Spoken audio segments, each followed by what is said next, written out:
السلام عليكم ورحمة الله وبركاته. من أبشع العلاقات اللي ممكن أي حد فينا يمر بيها وهي إن الظروف تجمعك بشخص من النوع اللي ملوش عزيز ولا غالي، وده بقى اللي سيدنا النبي وصفه إذا خاصم فجر. للأسف الفجر في الخصومة من أبشع الأمور المرعبة. الشخص اللي نسي ضحكة ضحكتوها سوا، المواقف والظروف الجميلة اللي عشتوها سوا، الأكلة الحلوة اللي أكلتوها سوا، الجدعنة اللي كانت في يوم من الأيام سند وظهر ليه. الشخص اللي بينسى الجميل او اي كلمة طيبة حتى لو كانت صباح الخير، ومع اول خلاف ما بينكم تبتدي الشخصية الحقيقية تظهر وتبان وتبقى واضحة وضوح الشمس.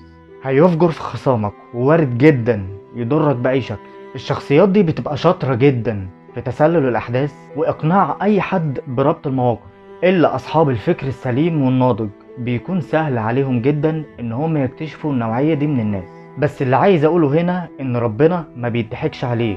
ربك بيعيد ترتيب الاحداث وبيرجع الحقوق لاصحابها. الحق بيرجع وقتها بحلاوة وطعم وخير ما يتوصفش. فنسأل الله عز وجل الصحبة النقية التقية، وأن يجعلنا بأفضل وأحسن الأخلاق.